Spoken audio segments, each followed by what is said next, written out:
আসসালামু আলাইকুম, সবাইকে স্বাগতম। প্রিয় শিক্ষার্থী বন্ধুরা, আজকে আমি হিসাব বিজ্ঞান বিষয়ের যে ব্যাংক সমন্বয় বিবরণী সংক্রান্ত যশোর বোর্ড 2022 সালে যে সৃজনশীল প্রশ্নটি এসেছিল, ওই সৃজনশীল প্রশ্নটির সঠিক সমাধানের চেষ্টা করব। তো সমাধানের জন্য তোমাদের সাথে আলোচনায় আছে আমি মোহাম্মদ সিরাজুল ইসলাম। চলো শুরু করা যাক। প্রথমে প্রশ্নটা দেখব, প্রশ্নে কি বলা আছে। প্রশ্নে বলা আছে এই যে এখানে অনেকগুলি লেনদেন দেওয়া আছে, 9টা লেনদেন। তো এই লেনদেনের পরিপ্রেক্ষিতে আমাদের ক, খ এবং গ তিনটা প্রশ্ন, তাই না? আচ্ছা, ক নম্বরে বলেছে ব্যাংক বিবরণীতে লেখা হয়নি এরূপ লেনদেনের পরিমাণ। তো ব্যাংক বিবরণীতে লেখা হয়নি এই লেনদেনগুলি এখানে আছে, যেমন এই যে ব্যাংক বিবরণীতে ক্রেডিট করা হয়নি, তারপর হচ্ছে যে ব্যাংকে উপস্থাপন করা হয়নি, তারপর যে অমর্যাদিত কিছু চেক ফেরত এসেছে, এইগুলি আদায়ের জন্য জমাকৃত চেক আদায় হয়নি, এগুলি কিন্তু ব্যাংক বিবরণীতে লেখা হয়নি। তো যাই ক নম্বরের সমাধান করার চেষ্টা করি, আমি ওইখানে বোঝাই দিব। এই যে ক নম্বরের জন্য যে প্রশ্নগুলি, যে লেনদেনগুলি নিয়ে আমরা সমাধান করব, উদ্দীপকের ওই লেনদেনগুলি উপরে লিখে রাখলাম। এখন একটা একটা করে আমরা এখানে লিখব আর আমি বোঝানোর চেষ্টা করব।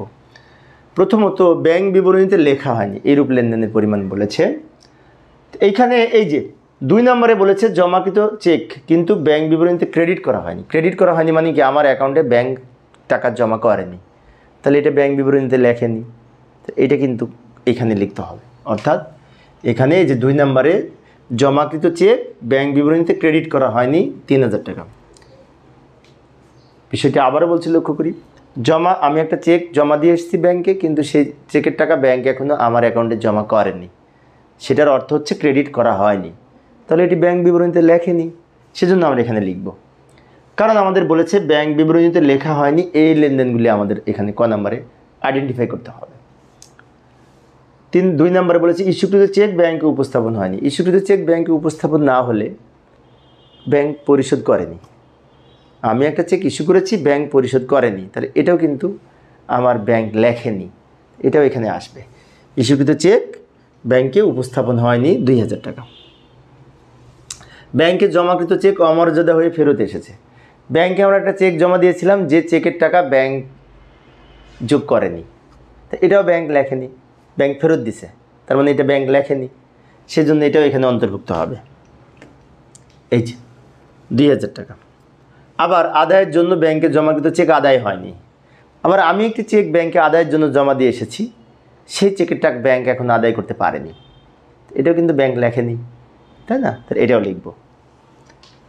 এই যে আদায়ের জন্য জমাকৃত চেক আদায় হয়নি, এটাও কিন্তু ব্যাংক যেহেতু লেখেনি, এখানে লিখব। অনেকগুলি লেনদেন, তাই না? 2 মার্কসের জন্য একটু বড় হয়ে গেছে, সমস্যা নাই। আমরা এইগুলো উত্তর হিসেবে লিখে যোগ করে এখানে লিখব। 3 আর 2 5 আর 2 7 আর 3 10,000 টাকা হবে উত্তর। 10,000 টাকার পাশে লিখব মোট। অর্থাৎ আমাদের প্রশ্নে বলেছিল যে ব্যাংক বিবরণীতে লেখা হয়নি এরূপ লেনদেন এর পরিমাণ নির্ণয় করো।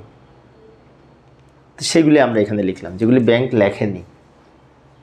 আচ্ছা, এই হচ্ছে ক নম্বরের উত্তর। খ নম্বরে আমাদের বলেছিল ব্যাংক সমন্বয় বিবরণী প্রস্তুত করতে। তো ব্যাংক সমন্বয় বিবরণীর এইভাবে ছক অঙ্কন করতে পারি আমরা। এই যে আলম ব্রাদার্সের ব্যাংক সমন্বয় বিবরণী, আলম ব্রাদার্সের ব্যাংক সমন্বয় বিবরণীর ছক আমরা এইভাবে অঙ্কন করব। এবং এই ব্যাংক সমন্বয় বিবরণী 2 ধরনের। একটি হচ্ছে নগদান বই অনুযায়ী ব্যাংক জমার উদ্বৃত্ত, আরেকটি হচ্ছে ব্যাংক বিবরণী অনুযায়ী ব্যাংক জমার উদ্বৃত্ত নিয়ে অঙ্ক শুরু হলে, তাই না? এটা হচ্ছে প্রচলিত পদ্ধতি। আরেকটা আছে দ্বৈত জের সংশোধন পদ্ধতি। তো সেই নিয়ম যেহেতু এখানে বলেনি, আমাদের এখানে কোন কোন লেনদেনগুলো আছে আগে লিখে নিই, সে লেনদেনগুলো লিখে আমরা এখানে সমাধান করব। তবে উদ্দীপকে যে লেনদেনগুলি ছিল সবগুলো নিয়ে ব্যাংক সমন্বয় বিবরণী করতে বলেনি, কয়েকটা লেনদেন বলেছে, সেগুলি আমি উপরে লিখে রাখি। এখানে কিছু অংশ লিখলাম, এখানে কিছু অংশ লিখলাম। মাত্র 5টা লেনদেন নিয়ে ব্যাংক সমন্বয় বিবরণী করতে বলেছে, কিন্তু উদ্দীপকে 9টা লেনদেন ছিল। যাই হোক, আমরা প্রথমে কি বলেছে, নগদান বই অনুযায়ী ব্যাংক জমার উদ্বৃত্ত 20,000 টাকা, এটা আগে লিখব। এই যে নগদান বই অনুযায়ী ব্যাংক জমার উদ্বৃত্ত এই 20,000 টাকা শেষের ঘরে লিখব, অবশ্যই শেষের ঘরে। আর এই যে নগদান বই অনুযায়ী ব্যাংক জমার উদ্বৃত্ত 20,000 টাকা, এর সাথে আমরা কিছু আইটেম যোগ করব আর কিছু লেনদেন বিয়োগ করব। এখন প্রশ্ন হচ্ছে কোনগুলি যোগ করব। যে সমস্ত লেনদেন দ্বারা ব্যাংকে জমা বেশি আছে সেইগুলি যোগ করব। কারণ ব্যাংকে বেশি আছে মানে কি, নিশ্চয় নগদান বইতে কম আছে, তাই না? নগদান বই তো আমাদের বই। তাই আমরা যদি আমার নগদান বইয়ের উদ্বৃত্ত ব্যাংকের সাথে মিলাতে চাই, ব্যাংক জমার উদ্বৃত্তের সাথে, ব্যাংক বিবরণীর উদ্বৃত্তের সাথে, তাহলে ব্যাংক বিবরণীতে যদি বেশি থাকে আমরা যোগ করব, ব্যাংক বিবরণীতে যদি কম থাকে তাহলে বিয়োগ করব। তাহলে আমার নগদান বই আর ব্যাংক বিবরণীর উদ্বৃত্ত এক হবে। সেজন্য আমাদের ব্যাংকে বেশি থাকলে যোগ করব, কম থাকলে বিয়োগ করব। এটা কিন্তু খেয়াল রাখতে হবে ব্যাংক সম্বন্ধে বিবরণী করার সময়, যে নগদান বইয়ের উদ্বৃত্ত নিয়ে যদি অঙ্ক শুরু হয়, ব্যাংকে বেশি থাকলে যোগ, কম থাকলে বিয়োগ, এটা অবশ্যই খেয়াল রাখতে হবে। তো আমরা এখন একটা একটা পড়ি। জমাকৃত চেক ব্যাংক বিবরণীতে ক্রেডিট করা হয়নি। আমি একটি চেক জমা দিয়েছি, যেদিন জমা দিয়েছি আমি তো যোগ করেছি, কিন্তু ওই চেকের টাকা ব্যাংক যোগ করেনি। তো ব্যাংক যদি যোগ না করে, ব্যাংকে কম আছে, তো এটা বিয়োগ হবে। তো বিয়োগটা আমরা পরে লিখব, আগে যোগগুলো লিখি। 3 নম্বরে বলছি ইস্যুকৃত চেক ব্যাংকে উপস্থাপন হয়নি। তো ইস্যুকৃত চেক যদি ব্যাংকে উপস্থাপন না হয়, তার অর্থ হচ্ছে আমি একটা চেক ইস্যু করেছি, তার মানে কি আমি বিয়োগ করেছি যখন ইস্যু করেছি, কিন্তু ওই চেকের টাকা ব্যাংক থেকে, আমি চেকটা যাকে দিয়েছি সে এখনও তোলেনি, ব্যাংক থেকে যেহেতু উত্তোলন করেনি, সেজন্য ব্যাংক জমা বেশি আছে, বাট আমি তো বিয়োগ করে ফেলেছি। তো ব্যাংকের সাথে যদি মিলাতে হয় তাহলে এখন আমাকে যোগ করতে হবে।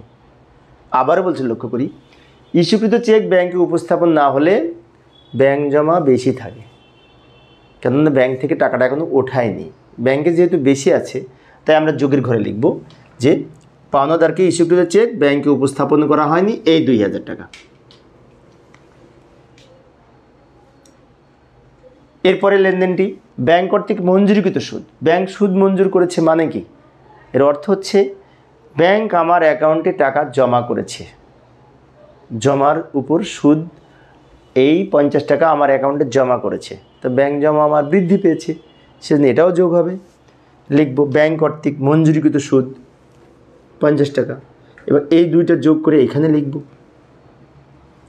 আমাদের যোগ দুইটা আইটেম ছিল, তো এই দুইটা যোগ করে এখানে লিখব, নিচে একটা দাগ দিব, এইটা আর এইটা যোগ করে এখানে লিখব।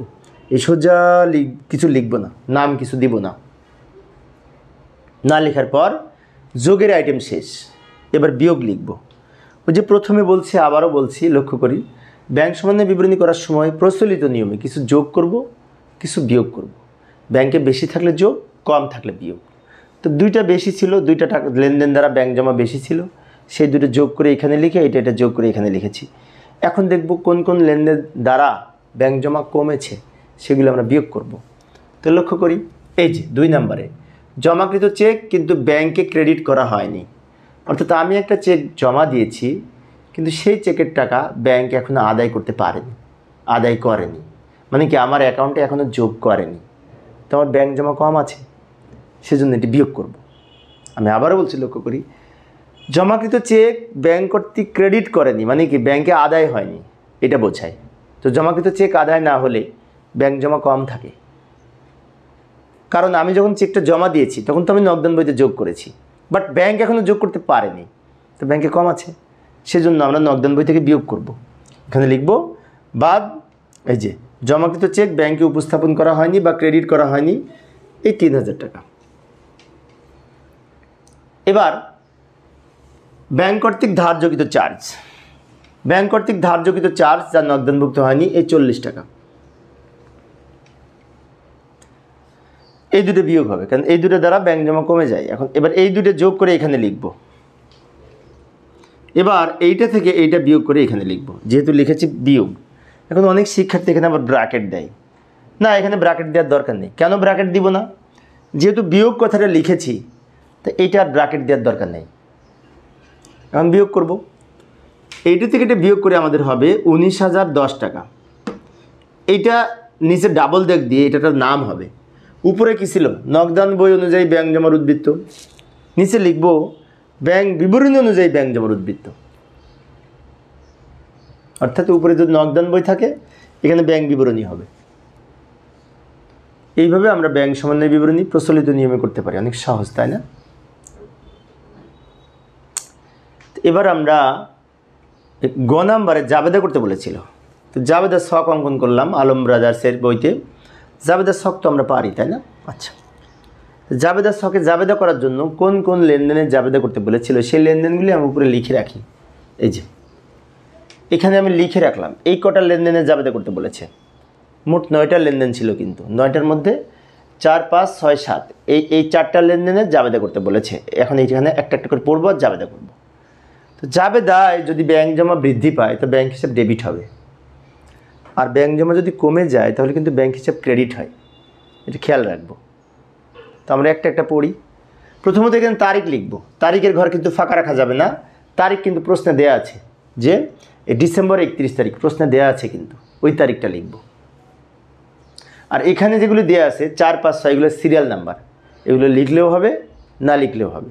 এগুলো যদি লিখতেই হয় তাহলে এখানে ব্র্যাকেটে লিখব ভিতরে, না লিখলেও সমস্যা নেই, কিন্তু তারিখ ওই প্রশ্নে যে দেওয়া আছে ডিসেম্বর 31 ওটা লিখব। ব্যাংক কর্তৃক মঞ্জুরিকৃত সুদ, ব্যাংক সুদ মঞ্জুর করলে ব্যাংক জমা বৃদ্ধি পায়। তো ব্যাংক জমা বৃদ্ধি পেলে ব্যাংক হিসাব ডেবিট হবে, ব্যাংক হিসাব ডেবিট হবে, আর ব্যাংক সুদ হিসাব ক্রেডিট হবে। টাকা হবে এই 50 টাকা। ব্যাংক হিসাব ডেবিট, ব্যাংক সুদ হিসাব ক্রেডিট।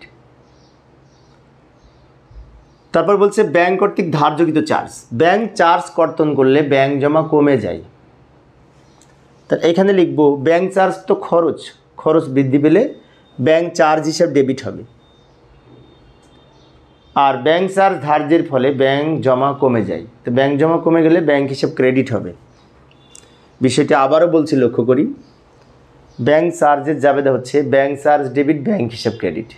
আমরা যখন সাধারণ জাবেদা করি তখনও যদি ব্যাংক কর্তৃক চার্জ কর্তন বলা থাকে এই জাবেদাটা করে থাকি। কিন্তু আমরা যখন সাধারণ জাবেদা করি তখন যদি বলে যে ব্যাংক কর্তৃক সুদ মঞ্জুর, তাহলে কিন্তু এই জাবেদাটা আমরা করে থাকি। আচ্ছা, ব্যাংকে জমাকৃত চেক অমর্যাদা হয়ে ফেরত এসেছে, মানে প্রত্যাখ্যান হয়ে ফেরত এসেছে। তো প্রত্যাখ্যান হলে যদি ফেরত আসে তাহলে এখন কিন্তু আমরা ওই যে ব্যাংকে চেক জমা দেওয়ার সময় যে জাবেদা করেছিলাম তার উল্টা জাবেদা করব। কারণ একটা চেক ব্যাংকে জমা দেওয়ার পরে যদি প্রত্যাখ্যান হয়ে ফেরত আসে, তাহলে এখন কিন্তু আমি ব্যাংক থেকে বিয়োগ করবো আমার নগদান বইতে।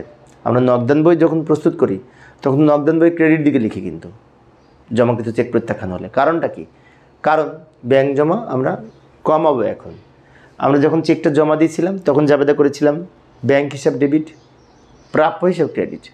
কারণ কি, প্রাপ্য হিসাব দেনাদারের কাছ থেকে চেক পেয়ে ওই চেকটা ব্যাংকে জমা দিয়েছিলাম, তাই চেক জমা দেওয়ার সময় জাবেদা করেছিলাম ব্যাংক হিসাব ডেবিট, প্রাপ্য হিসাব ক্রেডিট। এখন এই চেক যদি প্রত্যাখ্যান হয় তাহলে ওইটার উল্টা জাবেদা হবে। এখন আবার আমি ওই প্রাপ্য হিসাবকে ফেরত দিব, তাই প্রাপ্য হিসাব ডেবিট হবে আর ব্যাংক হিসাব ক্রেডিট হবে। কারণ ব্যাংক জমা আবার আমি ব্যাংক থেকে বিয়োগ করব প্রত্যাখ্যাত হলে, তাই ব্যাংক হিসাব কমে যাবে, ব্যাংক হিসাব ক্রেডিট। টাকা হবে এখানে যে টাকাটা লেখা আছে। 7 তারিখ বলছে দেনাদার কর্তৃক সরাসরি জমা, দেনাদার ব্যাংকে সরাসরি জমা দিয়েছে, মানে কি আমার ব্যাংক জমা বৃদ্ধি পেয়েছে, সেজন্য ব্যাংক হিসাব ডেবিট হবে। আর দেনাদার যেহেতু জমা দিয়েছে দেনাদার কমে যায়, দেনাদার হিসাব ক্রেডিট হবে। ব্যাংক হিসাব ডেবিট, দেনাদার হিসাব ক্রেডিট বা প্রাপ্য হিসাব ক্রেডিট। ব্যাংক জমা বৃদ্ধি পাবে তো ব্যাংক হিসাব ডেবিট। কে জমা দিয়েছে? দেনাদার, তাই দেনাদার হিসাব ক্রেডিট বা প্রাপ্য হিসাব ক্রেডিট। টাকা হবে এই 5000 টাকা। এইভাবে আমরা জাবেদা করতে পারি। তো প্রিয় শিক্ষার্থী বন্ধুরা, এই ছিল আমার আজকের আলোচনার বিষয়। তো আমি পরের ক্লাসে কি আলোচনা করব একটু দেখে যাই। পরের ক্লাসে এই যে যশোর বোর্ড 2022 সালে আর একটা প্রশ্ন এসেছিল, 2 সেট প্রশ্ন এসেছিল। ওই প্রশ্নটির সঠিক সমাধানের চেষ্টা করব, দেখার আমন্ত্রণ রইল। পরিশেষে সবাই ভালো থাকবে এবং সুস্থ থাকবে এই কামনায়। খোদা হাফেজ।